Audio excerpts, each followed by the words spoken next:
Hey there, JB. This is a new little program I'm calling Drunk on Liberty. Here's the thing, I started a little network, which is unheard of heretofore, but we're going to change that, and it's called DNN, the Drunk News Network. I need programming. I was doing a little podcast slash video cam show called Drunk News. And we will continue to do Drunk News, but Drunk News was getting a little political for some people's taste, where it's meant to be fun. So I thought, let's split it off. Let's do all my political rantings here, and we'll do the fun stuff over there.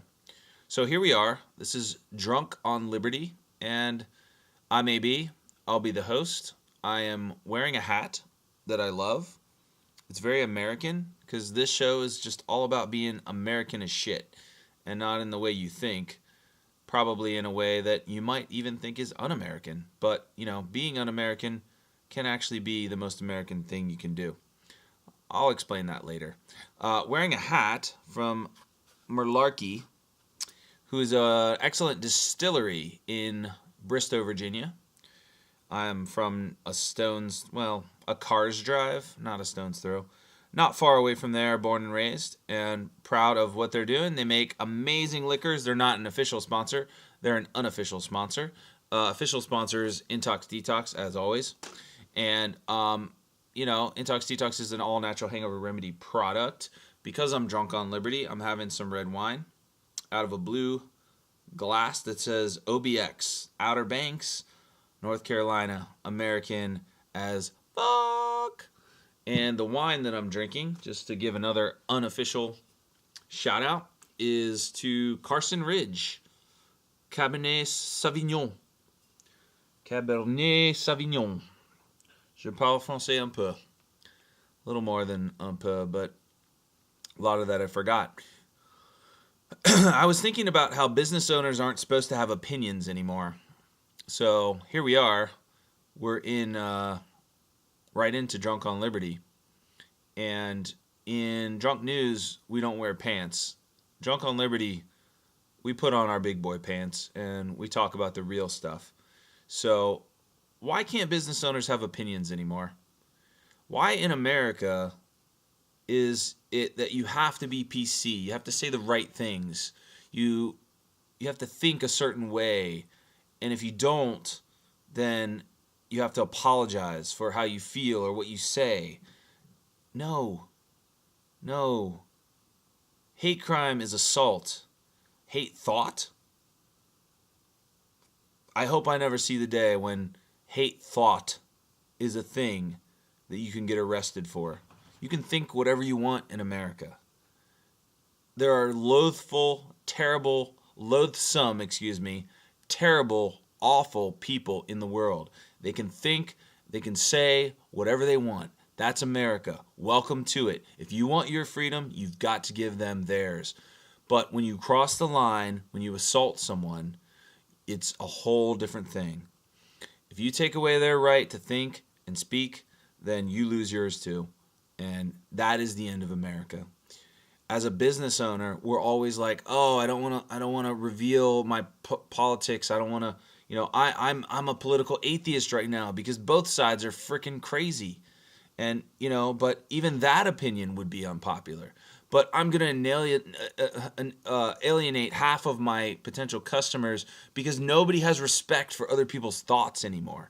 You have to toe some line. You have to be part of some crowd. What if you're just like, on certain issues, I lean this way. On others, I'm that. Okay, you want to box me in? Sure, I'm an independent. Well, the politics of today are making independence out of all of us, which is a beautiful thing. But let's not let it drag us all down into the divisive politicism that's going on. I mean, are we allowed to have opinions? Am I allowed to have an opinion? I am a business owner. Is it okay for me to have opinions? Yes or no? And if it's not, then the America you love so much is already dead. So, you can say whatever you want. People come out and, "Oh, we don't like this guy's opinion. I'm not going to buy his stuff." That's your right.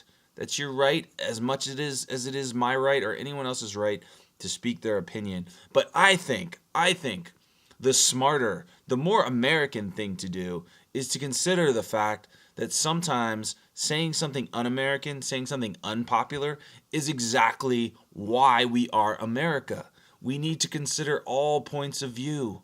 We need to listen when someone has a dissenting view. We need to say, I never thought of that. That's why the Constitution allows for it. So that, number one, people have freedom. Number two, one of these crackpots sometime might come up with a good idea. So you know what? Let them speak. Most of the time, it's probably not worth listening to. But you know what? Every once in a while, it might just be. And we want freedom and we want rights. And if you don't give me mine, then you don't get yours. And that's the way America works. Let's celebrate diversity, not just of skin color or ethnicity or where we come from. We all ended up here. We're in it now. We got to work together. Let's celebrate diversity of ideas. Is that such a crazy idea? Why do we have to be so divisive? Why do we have to be so hateful? I disagree with you. Let's talk about it. Let's not throw rocks. Let's not label everyone that thinks that likes this person is that. No. American people are not that way. And don't let them divide you that way. It's meant to divide you. And most of you, a lot of you, some of you that are really smart people are falling right into the trap. Now, this show is going to be a little tighter. We're going to try to keep it a little more subject-based. I'm going to roll right through some of this stuff. Every once in a while, I got to take a sip of water. It's been a while since I did a podcast. I'm a little scratchy in here. And I got a little passionate there for a second. Got a little passionate. Take a sip of wine. By the way, this bill's a little straighter than I would like. I wish it would bend more. But still, it's getting there. It's going down. I love the hat. Camo. Malarkey. Malarkey, great whiskey. Oh my God, their whiskey. I like their vodka. They have a lemon whiskey for people that don't like whiskey. It's really good. Cinnamon whiskey. Answer to Fireball. It doesn't move like sludge down your throat. It's like, tastes like real whiskey. It's just got a little bit of, I think it's cane sugar and cinnamon. Next topic is end the Fed. Do you guys even know what the Fed is? I feel like we're so dumbed down now. People don't even know. The Federal Reserve is not federal, and it's not a reserve. It's a cabal of banks. Listen to this for a second. Hear me say this, and then I'll say it again. A cabal of unelected, independently owned banks issue our currency, the American dollar, now known as the Federal Reserve Note. And there's interest on every one. That's payable by who? Who exactly? Us. Taxpayers. Why? Why did we give an unelected group of crony bankers the right to print our money with interest attached to it? It makes no sense. Look up Edward G. Griffith, the creature from Jekyll Island, and see how the Federal Reserve was formed, and you will know that it is pure evil. I do not need to tell you any more than just to say that an unelected bureaucracy, cabal of independently owned banks issue our currency. The Treasury, the government itself, has the power to do that. And in the Constitution, that is how it should be. Andrew Jackson chased out the den of vipers, the central bank, for a reason. They always, anytime they have the right to the printing press, they always misuse it. They will always print more money than they have gold. They always will. And speaking of gold, in the exact Constitution, it says that dollars are only a weight of gold or silver. That's all dollars are. And yet, we have a currency attached to nothing. There is no intrinsic value. It's backed by the full faith and credit, which, with all the credit that we've taken out on the American credit card, we don't have a lot of faith left. We have stretched that to its utmost. I mean, we can never pay back our credit card bills. They're only still loaning us money because we have a huge military, and I thank those people for their service. This is not anti-military. This is just a system of monetary policy that does not work and is unethical and is not fair. It's unconstitutional is the most important part. Those founding fathers, they weren't just messing around. The British had screwed them over 7 ways Sunday, and they were sick of it. Don't you think to run an empire like the British Empire, you have to print money and you have to tax the shit out of somebody? And that somebody was us, the colonies, and we were sick of it. And we did something about it. And now, when the Federal Reserve was started in 1913, essentially America invited that darkness, that evil, back into our lives. And we've had to live with it ever since. And wouldn't you know, not long after the Federal Reserve Act was passed, that the income tax came in, and which is also unconstitutional and was ruled so by the Supreme Court. Look it up. And yet we still pay it. I mean, I still need to do mine. And that is the truth about the Fed. Now, money printing is unethical because they are stealing. They are creating money from nothing. And it cheapens every other unit of currency existing when you print more money. It's simple supply and demand. You can explain this to a 5-year-old and they will instantly understand it. If there's a million of something, it's not worth very much as if there were 2. It's just the way it is. Your kids will fight over one toy. If there's 10 of them, they'll never fight over them. It loses value. It's a very, very, very simplified version of supply and demand, but the point is a child can understand that. And yet most Americans have no clue. So, fact, keep it in your brain, put it in there right now. US dollars are only gold and silver. It's in the Constitution, and we have been practicing unconstitutional monetary policy for a very long time now. And that is a whole other can of worms. We're staying disciplined. I'm keeping this Drunk on Liberty podcast short. I want to talk about Jussie Smollett. And I want to talk about it because one of the end results of printing money, unsound money, unbacked by anything worth anything intrinsically, unbacked by anything real, is the degradation of a society in many ways, but in one way particularly, morally and in terms of equality. The justice system of today, there are 2 tiers. There's them and there's us. There's us and there's them. And them, in this case, is us. Like George Carlin said, there's a club and you ain't in it. It's like Gerald Celente said, it's not justice, it's just us. There's different laws for people that are politically connected, people that are celebrities, different laws for people with money. That's not right. The rule of law should apply to everyone equally. You commit a crime, you should do the time, okay? The man committed a crime. He faked a hate crime. He created a new form of racism. I've never even heard of such a thing. Reverse hate crime. Can you imagine? Can you imagine what they would do to someone like me if I did a fake hate crime and blamed, pick a race. I'm not going to pick one because someone will say I'm being racist. What if I faked being attacked by Japanese people or Jewish people? Or my family's Irish. What if I faked being attacked by Scottish people? It's absurd.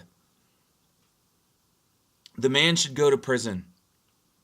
He wasted the time of the police. He made a mockery out of real hate crimes that are actually really happening. And, the fact that he's an African American, that he's a gay man, doesn't bother me at all. But it's really, really offensive. And, it's like the boy who cried wolf. I mean, it delegitimizes everyone that's really actually suffered that hate crime. And, just the fact that a person could do that. And for what reason? I don't understand his motivation. It's mind-boggling. And they just let him off with nothing. No punishment for that. What do you think would happen to you or I if we did that? We'd go to prison where we would probably get the hate crime we faked inflicted on us for real. They would throw away the key. You'd never see us again.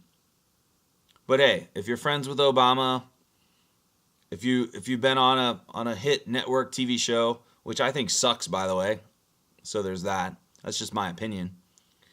But, then you get off scot-free. No big deal. Faking hate crimes is fine. If you have the right connections, if you know the right people. I need a sip of wine. I'm getting a little excited.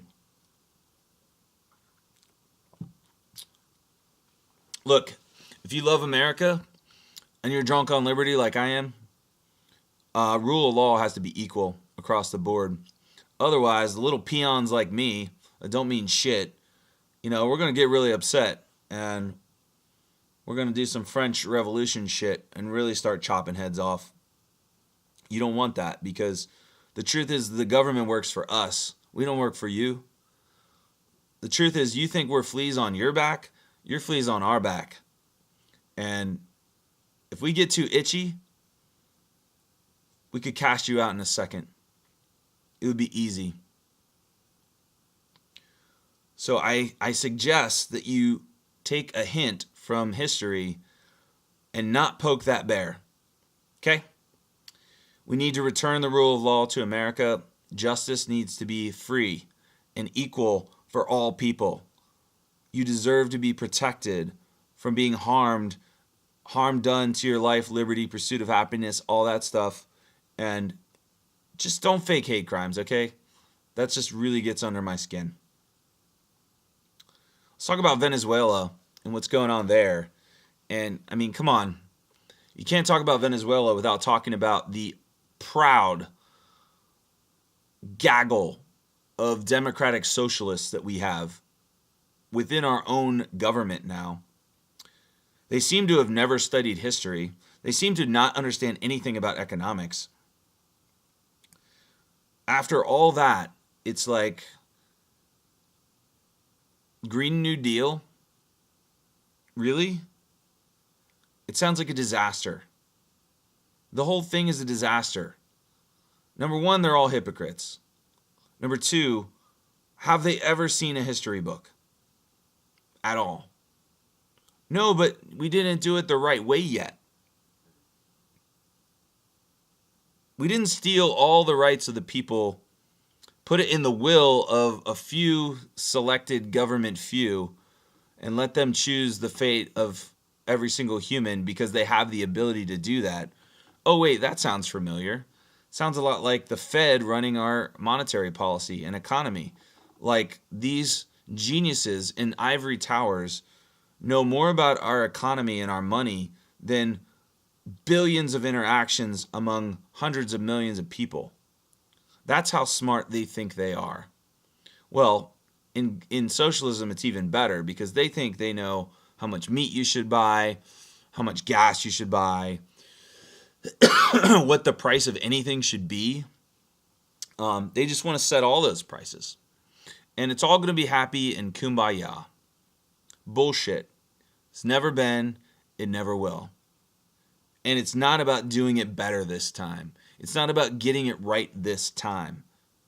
Don't you think that our founding fathers had studied history, that they had seen not just what the British did to them, but what the Greeks did, what the Romans did, how all their civilizations degraded by cheapening money, by doing welfare and warfare spending? None of this is new.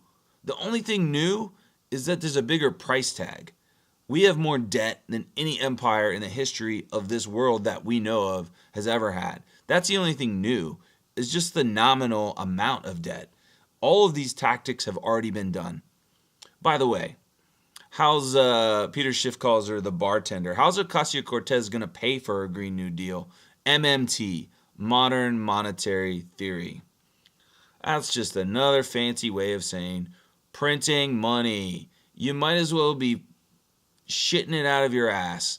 It's not worth anything. It's not worth the paper you wipe your ass with. And the more of it you print, the worse it is. The world has been down this road before. Zimbabwe, Weimar Republic, hyperinflation. Keep printing money. If you could print your way to wealth, gosh, we'd all be wealthy. Because I got a printer. I can print money. Anybody can print money. Doesn't make it worth a damn. And the more you do it, the less it's worth. So go ahead. Let's do socialism with MMT. And as to paraphrase Thomas Jefferson, saying about giving up the power to print money, your children will wake up slaves in the land that their fathers conquered, or whatever the you know what? It's just all about socialism. Always breaks down into economic chaos. You can't set all the prices. You can't know everything that a market can know. Free markets must be.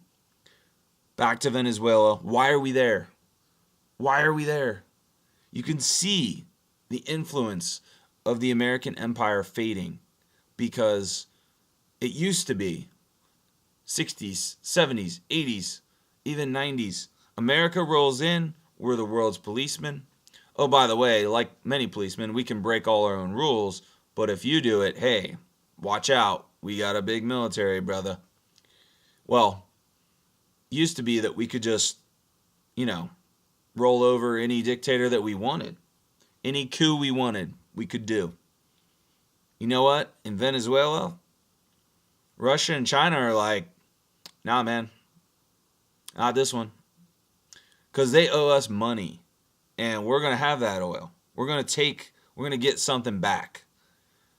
And the U.S. is like, hey, this is our guy. We're backing this guy. It's a powder keg.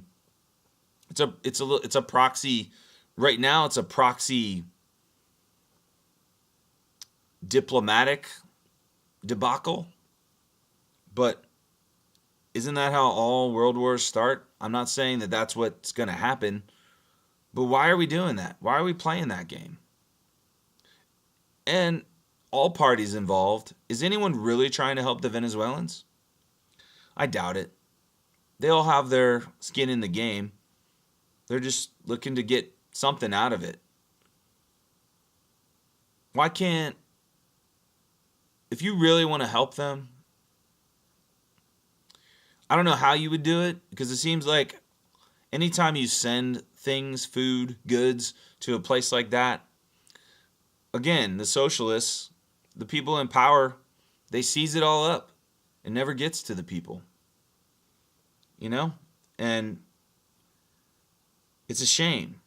We all want to help them. Americans want to help them, but our government doesn't help people. They always have a vested interest.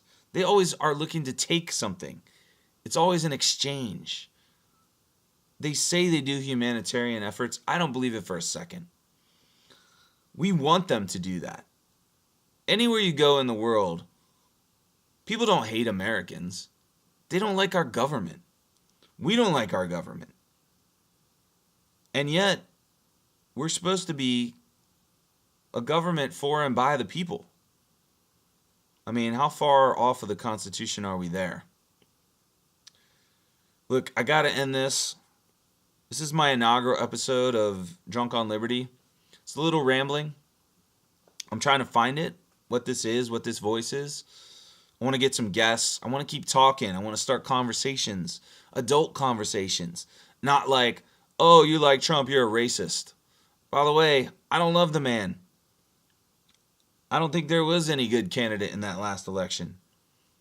But if I think something he did was good, does that make me a racist? No. If I say I don't like something he did, does that make me Antifa? Does that make me a socialist? No. Get your heads together. Don't let these people pull your strings and make you into the puppets that you so crave to be. Be an American. Stand up for yourself and your ability to think. And you know what? Diversity of thought in this country should be celebrated. You're not an American for thinking differently. You're as American as you can get. Now, be a real American. Don't get out in the streets and get violent. Have a conversation. Let's have a conversation about this stuff. That's what we're here to do. If you let them fight your wars and do your conversations for you, then you get what you get. You take your socialist bread and cheese, government ordained healthcare, you take all that and you see how far that goes. Because you obviously haven't studied your history if you think that's a good idea. For me, I just want simple things. I want freedom, liberty for my family. I want safety for my daughter. I want people to respect me as I respect them. We have different opinions. Fine. We have a conversation. It might get heated. We might have some wine. We might have some whiskey. Hey, we might even throw a few punches. It's not illegal to be an asshole in America. But yet, why does it seem like everyone just wants to vilify everybody instead of trying to find some common ground where we can continue this dream and this journey instead of letting it fall apart at the seams? To me, it seems like that's what they want. So let's not play that game. Let's keep it together, Hey, I'm AB. It's Drunk Liberty. First go around. We'll get it better next time. We'll get some guests. And thanks for tuning in. Stay you, stay free. I'm out. Bye.